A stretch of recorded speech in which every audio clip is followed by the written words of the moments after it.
Hello everyone, welcome back to my another blog. তো আজকে অনেকদিন বাদে আমি একটা ভিডিও নিয়ে তোমাদের সামনে চলে এলাম।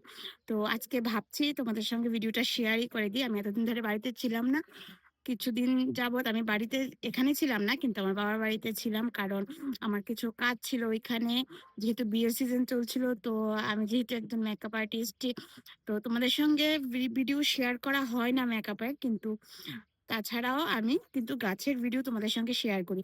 তো আজকে অনেকদিন বাদে আমি বাড়িতে এলাম।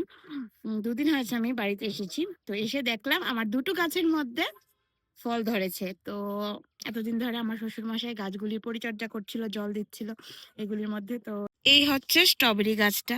তো এইবার প্রথম এই গাছটা লাগিয়েছিলাম, প্রায় 2 মাস হয়েছে এই গাছটার এজ। তো এখানে একটা স্ট্রবেরি চলে এসেছে, আর এদিকে না বাবা একটু দাঁড়াও। তো এখানে আরো গুটি গুটি কয়েকটা স্ট্রবেরি কিন্তু ফল চলে এসেছে। তো এখানে মোট 3টা। এটা দেখতে একটু অন্যরকম। এই যে ধীরে ধীরে ধীরে।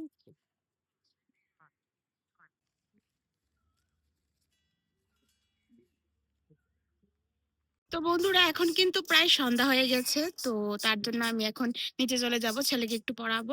আর বলো তো, ছাদ বাগানে কার কার এরকম ফল আসলে, মানে ফলের গাছ থেকে ফল আসলে লাগানোর পর কিরকম লাগে তোমাদের কমেন্ট করে কিন্তু জানাবে। আমার তো বেশ মজা লাগছে আজকে, খুব ভালো লাগছে যে এতদিন পরে একটা জিনিস লাগালাম। এতদিন ধরে এটা অপেক্ষা করছিলাম যে গাছটার মধ্যে কেন ফল আসে না। চেরি গাছটার জন্য তো আমি অনেক অনেক টেনশনে ছিলাম, কারণ চেরি গাছে কোনো মতেই 1 বছরের মতো হয়েছে চেরি গাছটা।